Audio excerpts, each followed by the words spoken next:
السلام عليكم ورحمة الله. أعوذ بالله من الشيطان الرجيم. بسم الله الرحمن الرحيم. اللهم علمنا ما ينفعنا وانفعنا بما علمتنا وزدنا علما وارنا الحق حقا وارزقنا اتباعه وارنا الباطل باطلا وارزقنا اجتنابه. لا حول ولا قوة إلا بالله العلي العظيم. وصل اللهم على محمد وعلى آله وأصحابه وأتباعه وسلم. ربنا اغفر لنا وارحمنا وأنت خير الراحمين. آمين والحمد لله رب العالمين. آمين. Inshallah, we will continue studying the story of Job in the Quran. And we would love to hear, as usual, the summary of last week's discussion and introduction to this week's discussion. Please, Anne. Thank you. Inshallah, I will start. We actually started and covered the third point last week. So we're ready to start the fourth point. But third point focused on the psychological process of how pain can be utilized for our ultimate benefit. And Nursey writes, these are just some quotes from my notes. So the text has much more than what I'm pulling out, but he writes, the sensation of pleasure is a pain in itself. And sometimes a momentary pleasure will cause everlasting pain. So what he wants to do in the third point is talk about how we can view this in a different way. We talked about how in the text to start with that all our complaints come out of what we have been given freely beforehand. And the most obvious example would be an addiction to some kind, for example, like cigarettes or coffee, for a simple example. So when either of those is not there, for example, we feel loss, we feel pain, like we really want that now. But if we remember that it was given freely to begin with, then we can look for wisdom in its loss. So pain, in fact, should cause us to reflect, what is the wisdom in this? Because we forget that nothing we own absolutely belongs to us. It belongs to our Creator and was given to us freely. And pain is a reminder of that. Nursey also writes, if we think of the reward that results from misfortune and that awaits us in the hereafter, instead of being merely patient, we should be thankful. And we talked about, what does patient mean here? Because it does not mean we should not look for healing, obviously. We should always look for, if we're ill, the medicine, hospital, doctors, whatever, to help us, to help treat us. But we also can use this opportunity to realize that when something is created, like pain, it teaches us how needy we are. And who is the one who provides us with everything we need. So it's a reminder of our own neediness. And once we realize how needy we are and God is the one who provides us with everything we need, we learn that this is the purpose of our existence.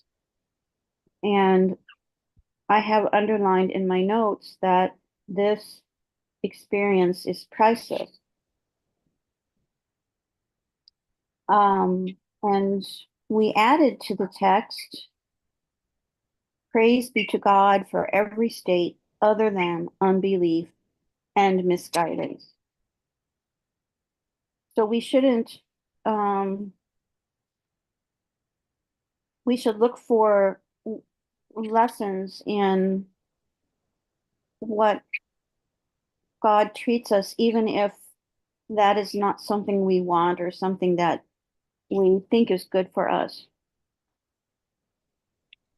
We also talked about, as another example, to make this point clear, having health is like having a car on loan from our creator. We take our health for granted. I'm sorry, we take the car for granted. So if you can just substitute health for car, maybe it's easier to understand.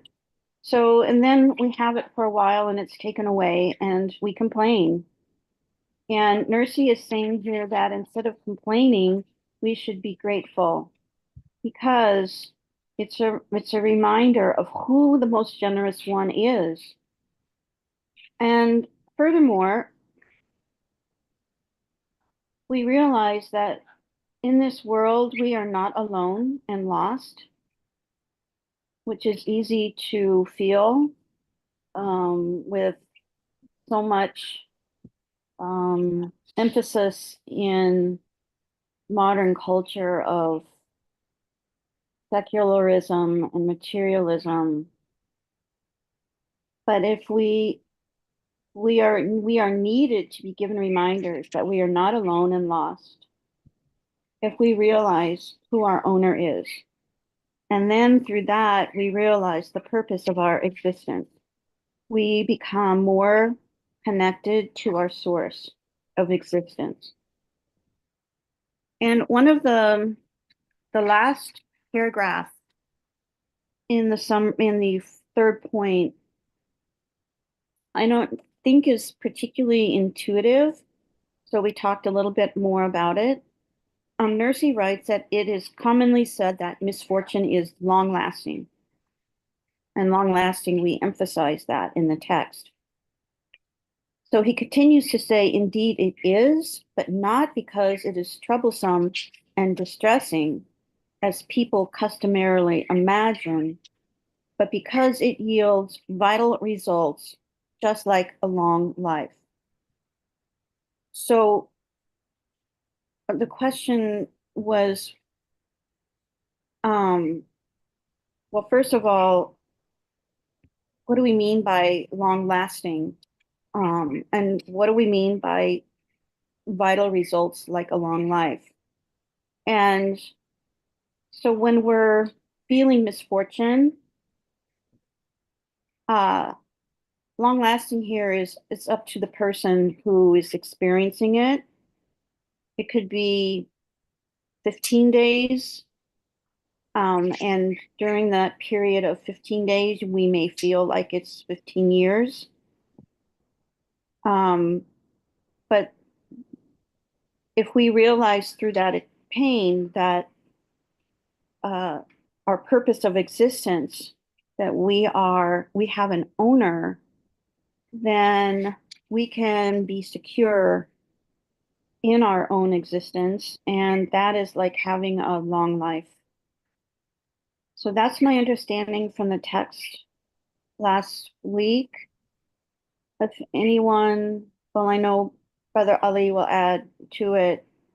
Um, but it's, I think, a really helpful lens through which to view pain, whether physical or emotional. Thank you. Thank you very much. Thank you. Beautiful summary. And I can just summarize what I understood from your comment. Oh, yes, please. Yeah. What we call pain is just the loss of what we had before. If we didn't have it, we wouldn't feel the pain of missing it. If everybody was, for example, all human beings are created with one eye. So would anyone who has one eye would complain? No, they will take it as it is. Although it is not the best creation, but we may say that, that is how we are. But in fact, what we are experiencing here, the best creation.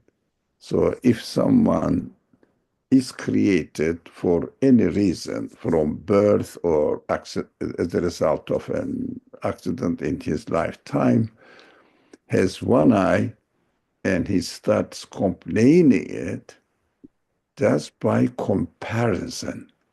Everybody has two eyes, I have one. Of course, it is not the most convenient way of existing, being a human being and having one eye and not having two eyes, because two eyes help us. That's what we learn from scientists. Two eyes help us understand the difference between distance. So precisely measured, adjusted, impossible to be the result of accident. So uh, it wouldn't be a convenient way of existing, but if everybody was created with one eye, we wouldn't be complaining. Now we complain if somebody has one eye and the other eye is not functioning, because he is aware that it could have been two eyes. And this is the source of pain or our complaints. So long life we may understand in this world when we acknowledge, when we realize that everything is created for us, presented for us as gifts. So if we realize who is the one who gives this existence to us, this gifts to us, we understand that he is the owner of the universe, Lord of the creator, manager, or maintainer of the whole universe, continuously keeps everything gives their due right in their creation perfectly. So when we realize this, whatever happens to us, we will say, he is the owner of the universe, and he is educating me, he is training me. And for what? When I die, if everything would disappear when I die, it would be meaningless to get the education here. So in the eternal life, we may get an eternal life as a result of our pleasure and enjoyment and thankfulness to the Creator. So that is the long life. Uh, in this world, feeling long life, because we know that we are not going to lose the beautiful, perfect creation, although we may feel sometimes pain for some missing things in our life. Previously, we have been blessed, but we know that it is a temporary thing. That also, that feeling also gives us a feeling of long life, no disappointment, no pessimism. So for our future, always hopefulness because of our realization and acknowledgement of our Creator. So we can, I think if there is no more comment or question, we can move on.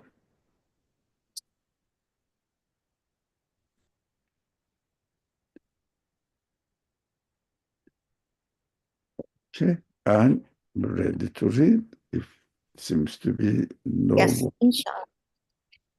Okay. Fourth point. Bismillah. As was explained in the first station of the 21st word, the power of patient endurance given to man by God Almighty is adequate to every misfortune unless squandered on baseless fears. But through the predominance of delusion, man's neglect, and his imagining this transient life to be eternal, he squanders his power of endurance on the past and the future. His endurance is not equal to the misfortunes of the present, and he begins to complain. It is as if, God forbid, he were complaining of God Almighty to men. In a most unjustified and even lunatic fashion, he complains and demonstrates his lack of patience. If the day that is past held misfortune, the distress is now gone, and only tranquility remains.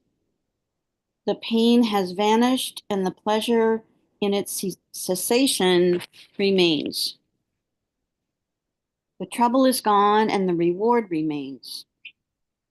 Hence, one should not complain, but give thanks for enjoyment.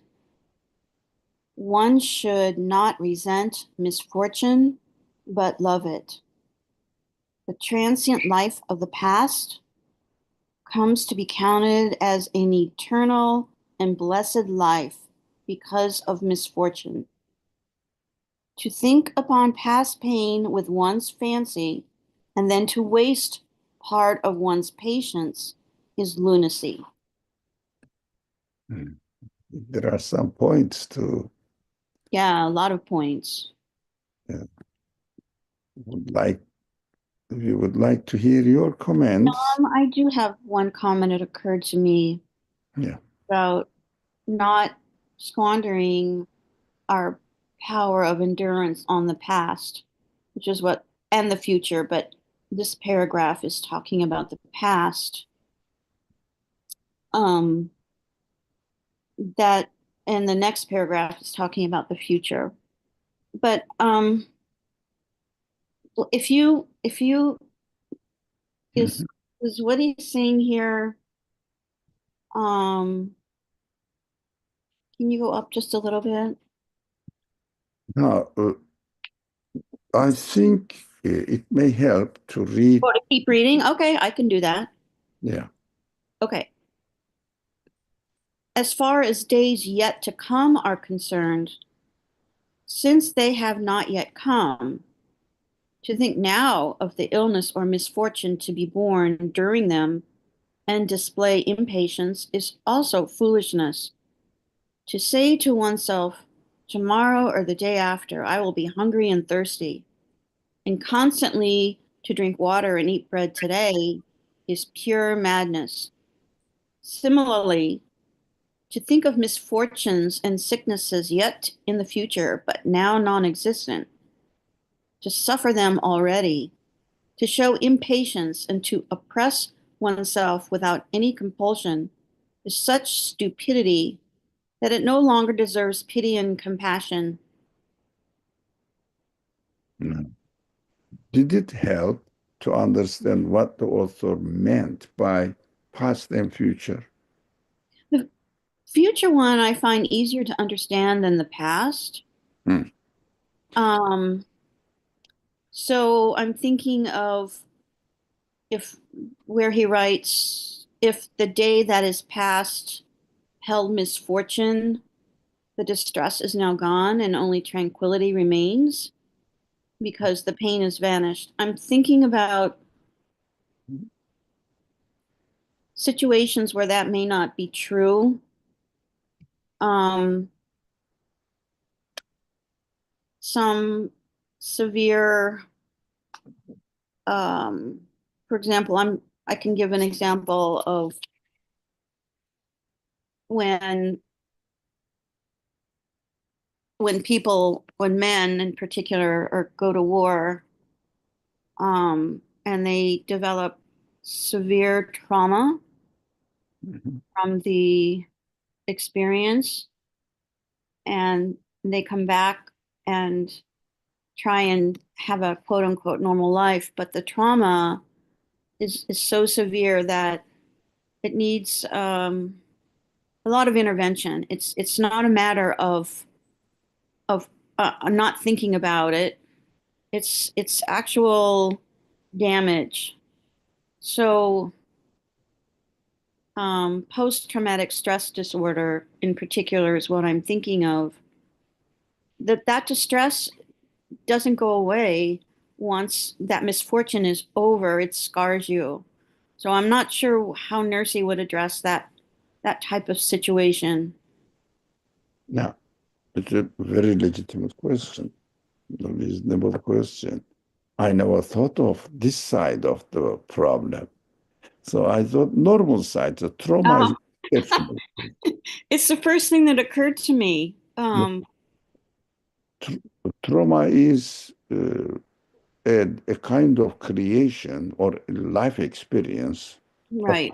the result of creation, which has an effect in the following days, Yeah. years, maybe, Years. Yes, correct. maybe, yeah. But the text is talking about normal standard cases. Well, okay. But trauma, again, if somebody experienced the trauma, if this person tries to educate himself, herself, trauma cases now, special cases, created specially. If this person tries to experience, to educate, train yourself, a kind of rehabilitation activities. Look, I had this horrible uh, problem. I cannot forget it. Okay, it remains in my mind, but I can convince myself, educate myself, train myself.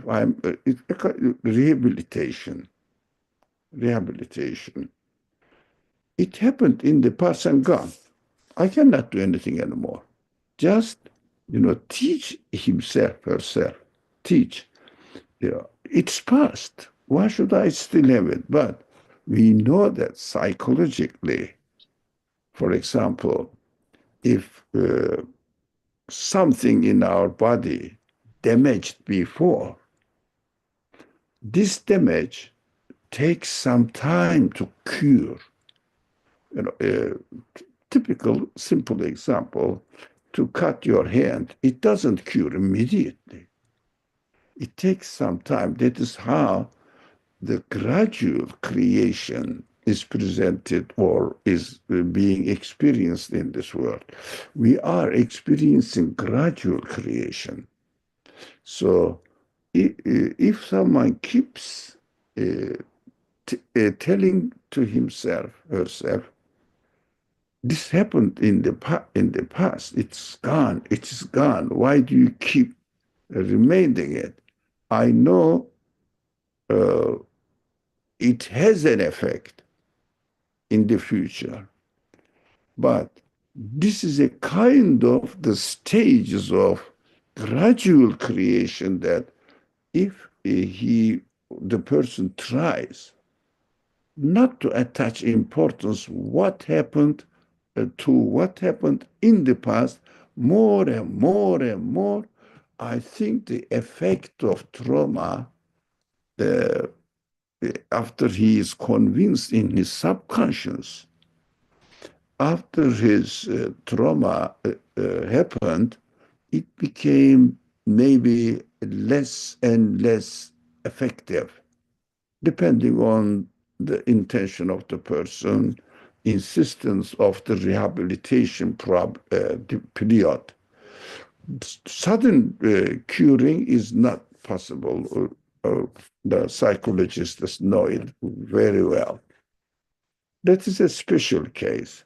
Generally, as the text says, in the past, for example, I have been suffering from a kind of problem, and somebody comes to me and asks me for how long I have been having it. My answer should be, doesn't matter, it is gone. Don't mention. It's gone. Now I am in pain, and I have to keep my patience on now. Now, this is just today. This is just today. This is just now. Now, it's a kind of, again, psychological therapy. We have to try to do that to ourselves. I think it helps. But if I say, look what happened to me, I have been suffering from it for 60 days, 2 months has gone, still it is here, oh, then it becomes unbearable. That's a kind of psychological stand that we have. If we start complaining what happened in the past and now, this is a very important statement. I think we should take it and put it in bold. If we complain about what is being created right now, it would mean, because if we are aware that this situation is created by the one who created the universe, the creator of the universe, then this complaint, in fact, is complaining of God to men, to human beings. You know what this God did to me? Do you know what he did do to me? He gave me this pain. Complaining God to him, to the person. Of course, this is valid only for those who believe in God. But if someone doesn't believe in God, well, that is the only way they explain. I was unlucky. I wasn't lucky. That I have been suffering from it. That is how we are accidentally happening, and some people are lucky, some people are not. This is a very simple, non-human understanding. It doesn't really much human capacity. So human capacity requires perfect existence and also chance, accident, luck, really uh, doesn't have any room in the creation. So forget about those people, but at least those people who believe in God should be very careful when we complain about the creation, whatever is created. So when we complain uh, of God to people, then what we are doing now, we are not appreciating the Creator and trying to understand the wisdom in his act of creation. That is missing the point in creation. That we should pay attention to, I think. And this is a problem, maybe problem one shouldn't complain about, of course, about pain, but give thanks for enjoyment of the passing days or previous painful days. So we should say thank you because both sides work in the similar opposite direction, but in a similar way. What do I mean by both sides? Pain is the result of what we have already been given, as you gave the example of the car. If we are given freely a car and we have been using, everything is free, that is perfect. But after certain years, the owner takes it for a week away from us. We suddenly start, we are missing something. Something is lacking in my life. And start complaining. That is one side of it. The other side, so you lost something, and after a week, you found it. How do you feel? You lost a very valuable, for example, let's say your car is stolen and you are feeling pain now. My car is gone and complaining. And after a week, you see the authorities brought your car in front of your house and rang your bell, saying that here is your car back. You feel the pleasure. You feel the pleasure. But if there was no such occasion, you wouldn't feel the pleasure as much as you are feeling now in this experience. Did I make this case clear?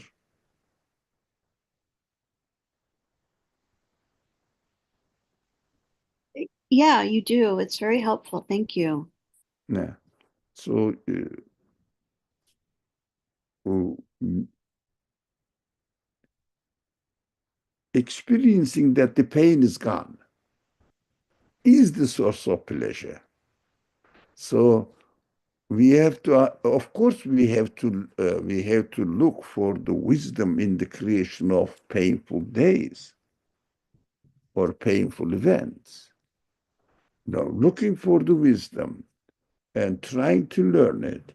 When it is gone, for example, somebody is suffering from his, let's say, a kidney, God forbid, kidney problem,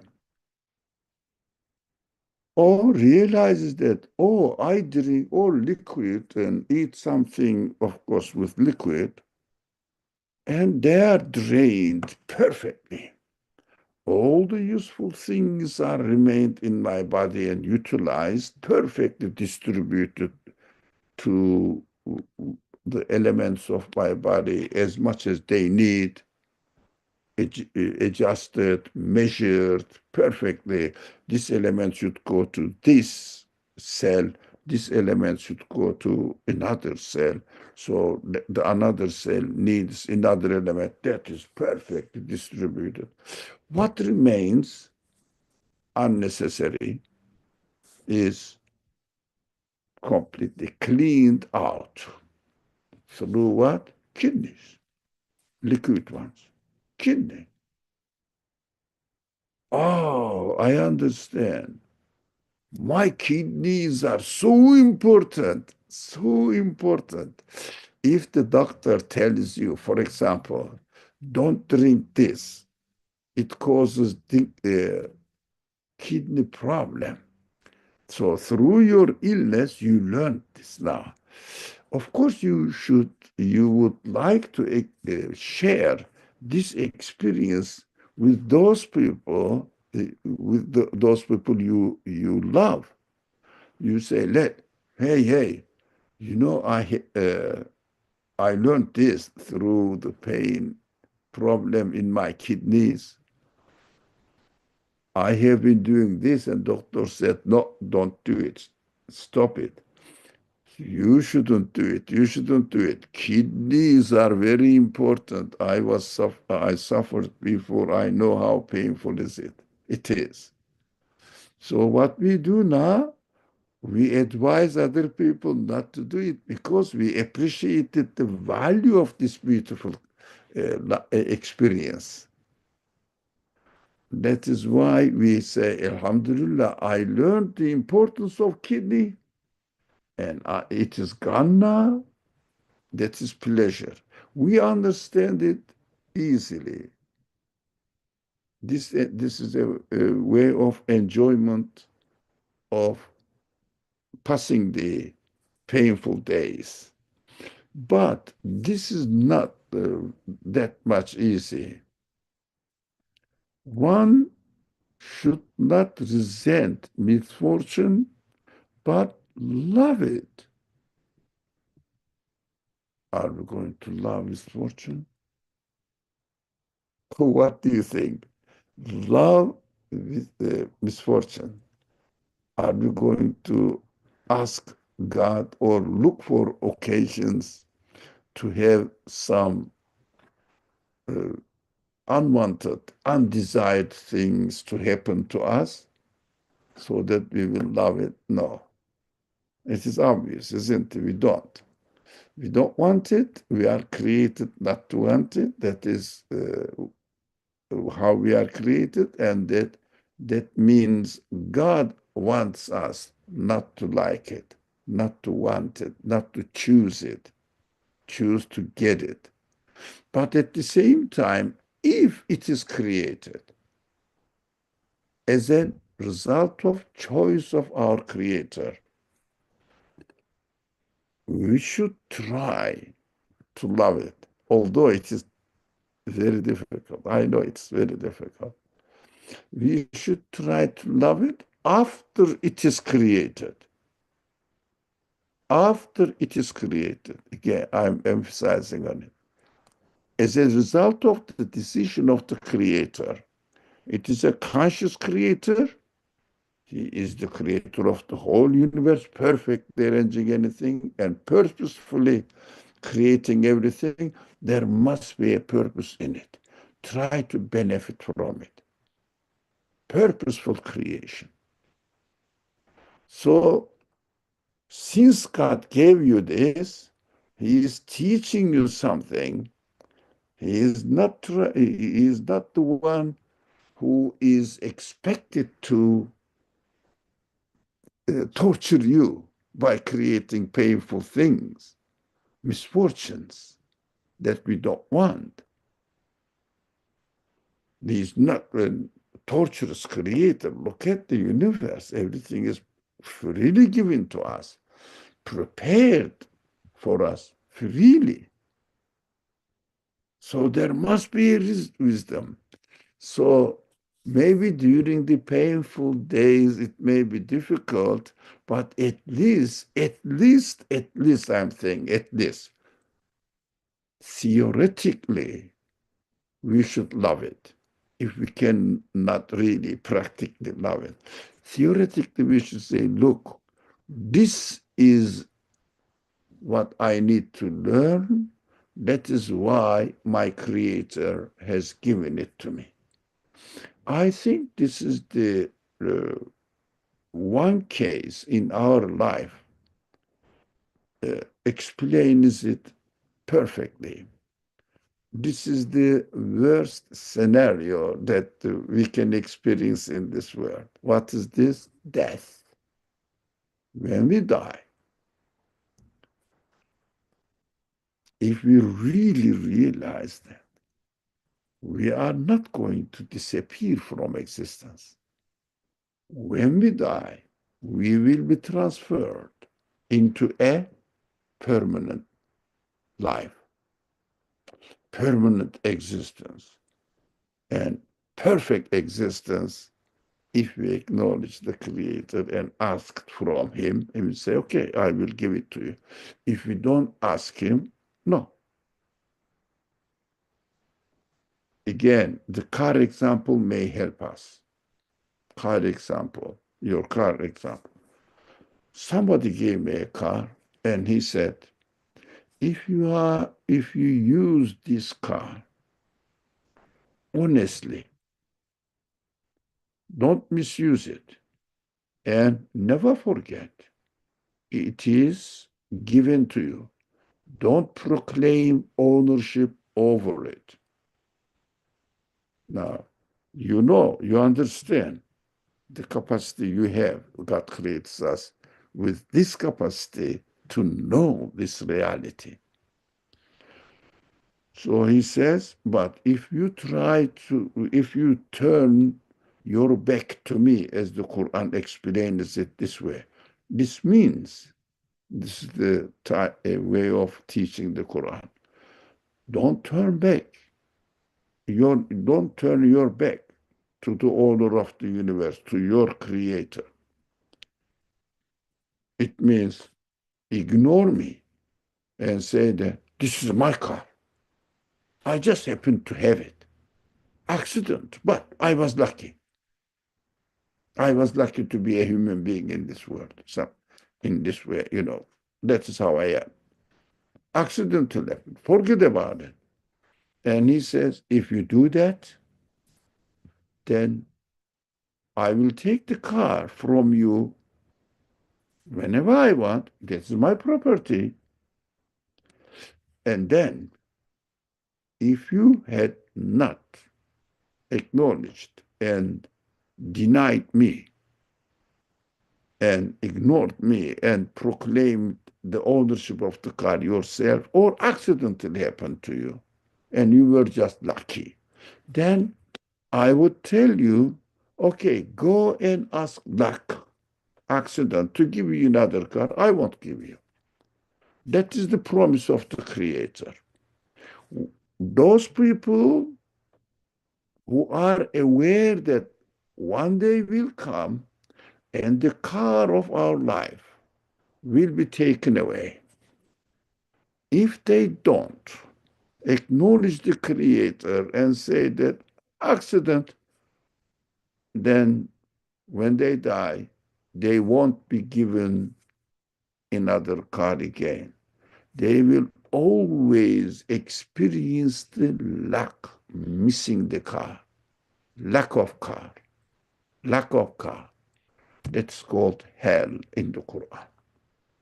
Those people who said, of course, that is your car, you can take it, but I am using the car as long as you allow me to use it. Here I am thankful to you. As long as I use it, I never ignore you. That is your car. If someone says, your life, of course. How is your car? I would say, excuse me, it is not my car. It is given to me by my Creator. Creator of the universe created me with this life. It means, it is an analogy. It's not my car.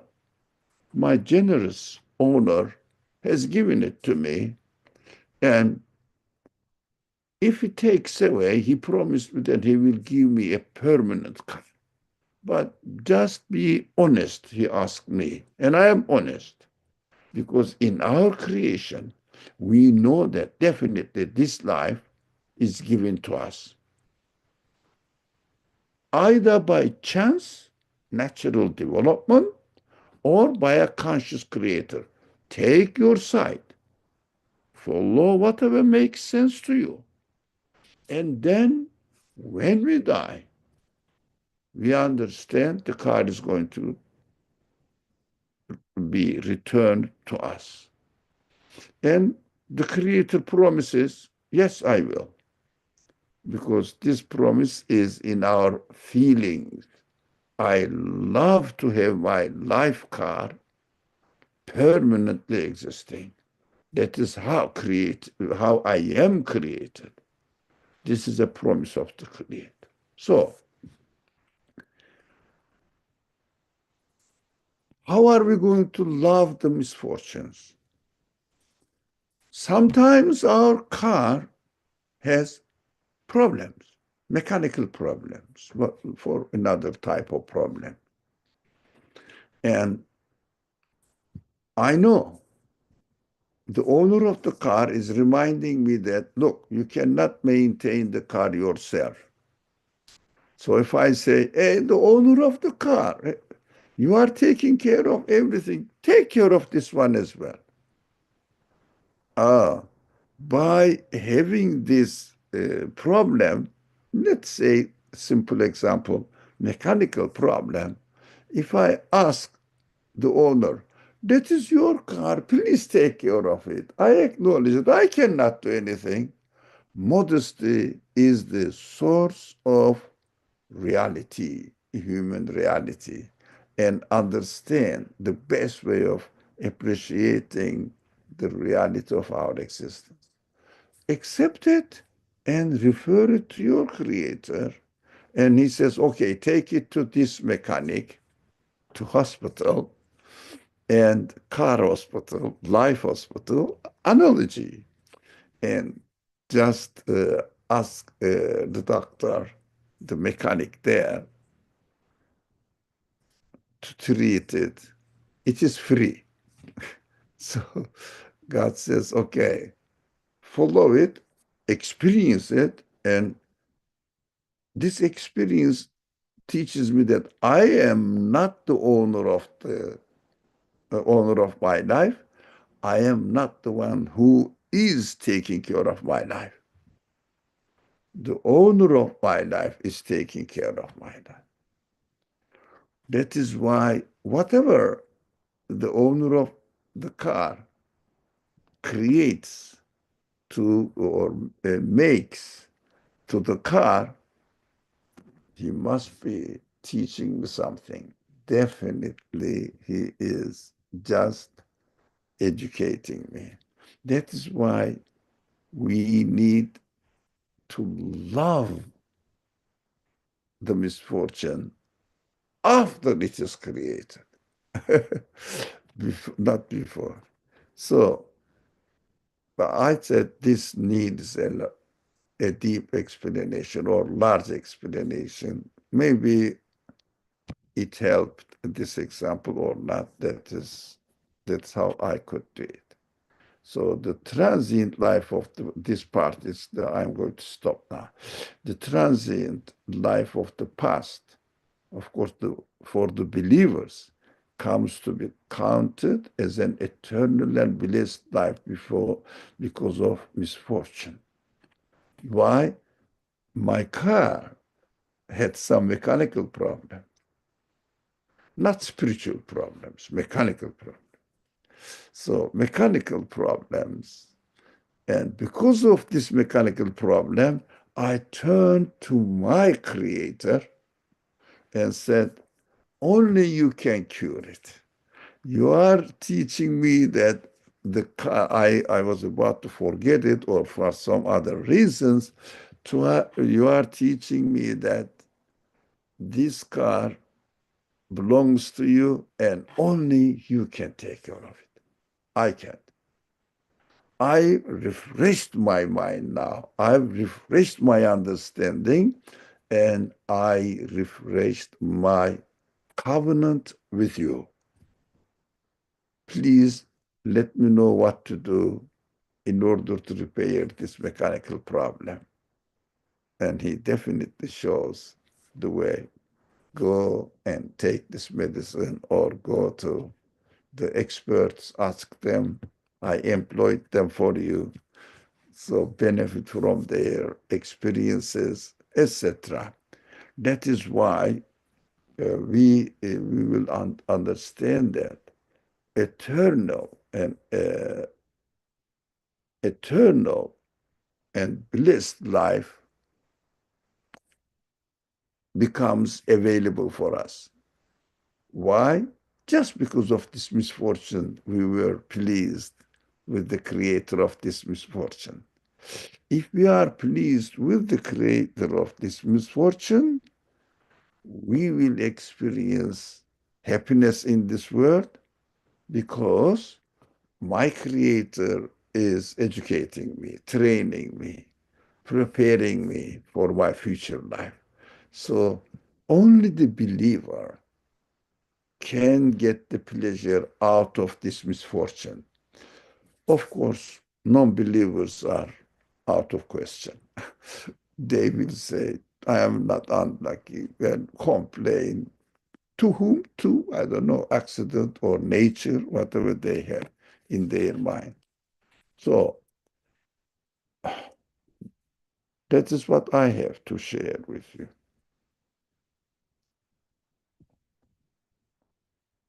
Would you like to make further comment, question?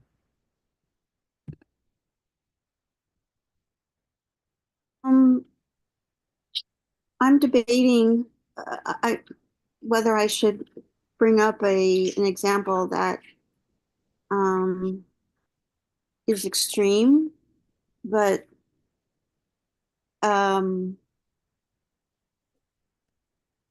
when I see images of children who've lost their limbs in Gaza, Anywhere, everywhere, not in Gaza, mhm, everywhere, anytime. The wars are inevitable, my friend, because they are producing weapons. They have to declare war here and there to consume this production, to sell this production, unfortunately. But okay, Gaza may be a fresh one.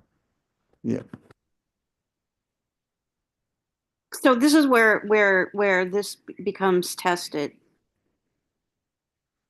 yes, uh, Yes. yeah. I mean, we shouldn't be happy that they are experiencing it, but they themselves, those people who were killed, definitely they will have the creator of this event is teaching. Not only them, after they die, depending on their attitude, those people who were killed, depending how they regarded their car, who gave them, who is really taking care of them. That is up to them. We don't know. We don't know. But God is definitely a just God. Definitely the eternal life is waiting for them. That's why we have to understand they became martyrs. So if they believed in God, they became martyrs. That is between them and their creator. We don't know. But of course, we are not happy with what is being done, but we have to be conscious that God's side is guaranteed. God definitely treats everybody according to what they deserve in this world and in the hereafter. In the hereafter, definitely those people who have done wrong will be will get their share. Those people who were right, we don't know who's who, they will get their share. That is God's justice. Yes, Fatima. Assalamu alaikum wa rahmatullahi wa barakatuh. As we Alaykum. were just as we were discussing these sections, I was just thinking about the connection between our relationship with pain and our relationship with the now.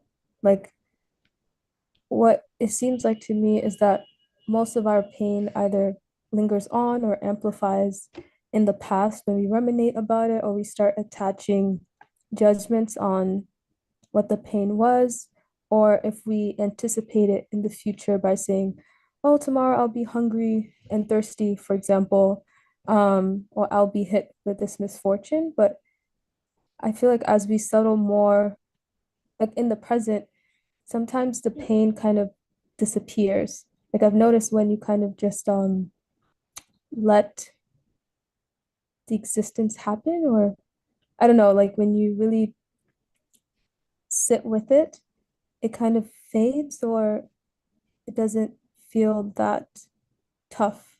I don't know. I was just thinking about pain and relationship with the now and how can that, how, if we resist what's happening, that can cause even further pain and misfortune for us. I think thank you for your comments both. We have to be very careful about this phrase here.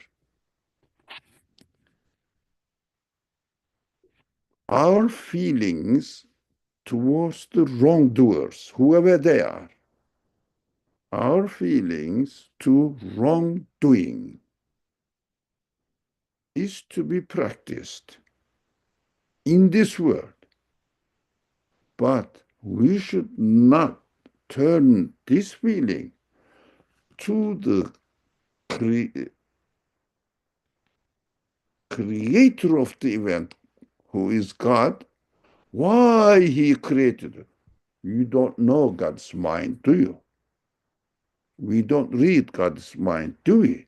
I don't. We have to try to understand what God is teaching to us by creating this event. What God is going to do? Definitely, He will do justice. These people will be rewarded, definitely. Those people who don't believe in the hereafter cannot solve the problem because, according to him, everybody will die at the end.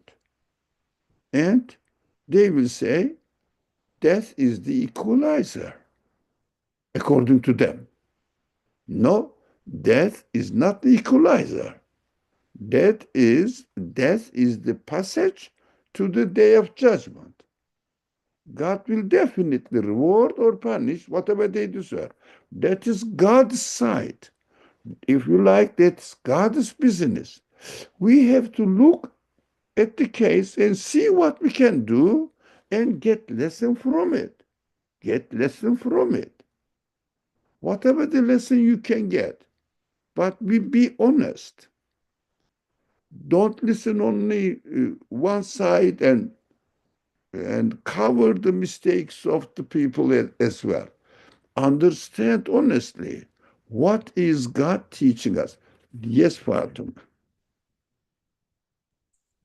So when you're saying, I think what makes it difficult is that we have this like limited understanding. So if if I'm like, okay, why is this war happening, for example, and try to understand, and I don't come to a clear answer, is it enough to say that this is an intentional creation? Like, is that a sure enough Yeah. conclusion, or are you asking us to get more deeper or detailed than that? I'm curious what. We, yeah. Excuse me. I thought you No, finished. I'm done. Yeah, you can go ahead. We have to separate two sides of the event. One is creation side. The other one is created side. I am concerned with the created side. The creator is concerned with the creation side. He is creating, and I cannot read God's mind. Absolute being, the creator of the whole universe. How can I understand, read his mind? He just says, whatever I create, definitely justice will be established. That's sure. That is why we hear from the Wahi. And also, we hear what the universe is telling to me. Universe is saying that its creator is the most just one. Otherwise, the universe would be not as perfect as it is. That is God's side, creation side. My side is I will look at the creator. Excuse me. The creation from my side as created beings. I know there are some innocent people here and there, everywhere, not only in Gaza, everywhere. What has been happening for over 50 years in Syria, worse than Gaza. I experienced that. For example, worse than Gaza, the whole population were under stress, control, oppression, more than 55 years. And I say, this is wrong. What shall I do? What shall I do? How can I help? This is from my side. So I shouldn't take my side and load it on Creator. That is the mistake we are suffering from. We look at from our side and load it on the Creator's side. We don't know Creator's wisdom, what He is teaching us, what He is planning. He gives martyrdom to these people who were killed unjustly. Only who were killed unjustly will become martyrs. So we don't know who is who, but in principle, we have to know. Unjustly treated people in this world definitely will be rewarded. So we will read, inshallah, in the following sections. Not here, sorry, somewhere else. When it comes, we'll talk about it.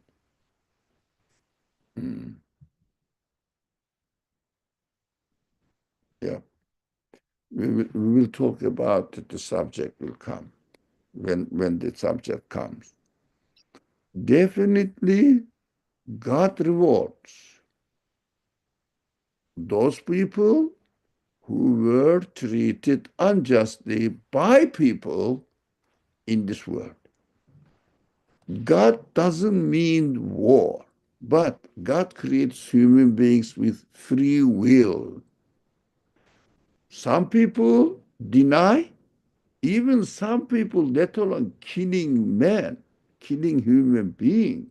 Some people try to kill God in their mind, let alone human beings. The human beings may go that much astray.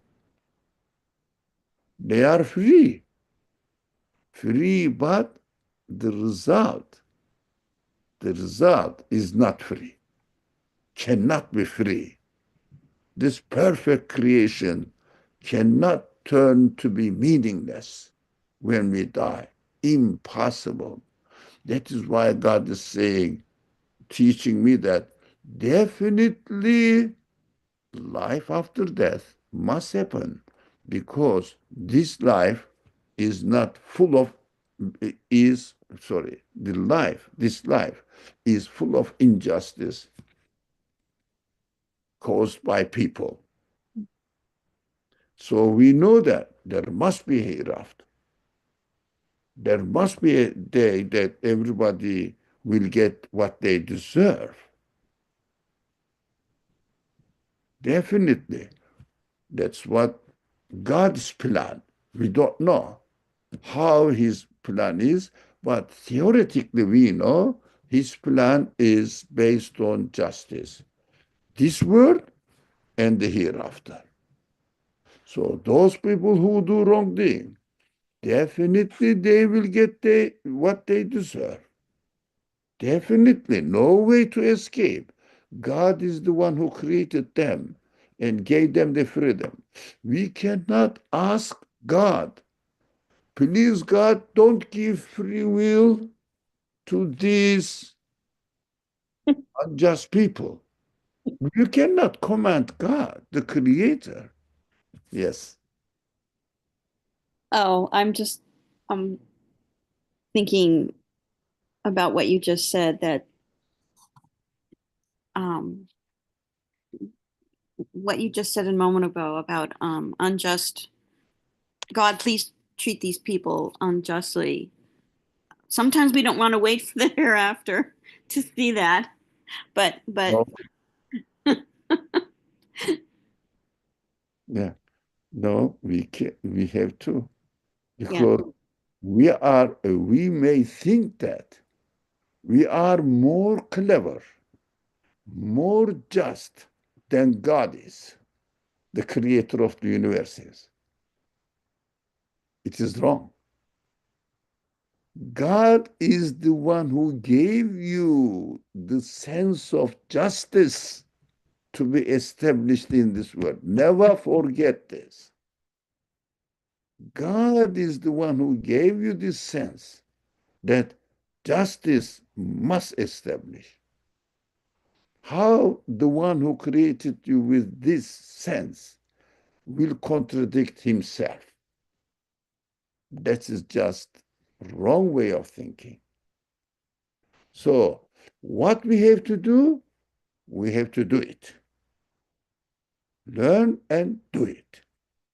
But never try to teach God what is right. You got it? I got it. So, looking at from God's perspective is not our lot, our share. I have to look at it as a created being from my perspective. So, if I have to do something to resist injustice, I have to do it. That is what the sense is given to me for. I have to practice this sense. But if I cannot do anything that is beyond my power, then I shouldn't turn to God and say that you, God, you may be stupid, you don't understand. Something is going on wrong here. Please interfere in it. How nonsense it is.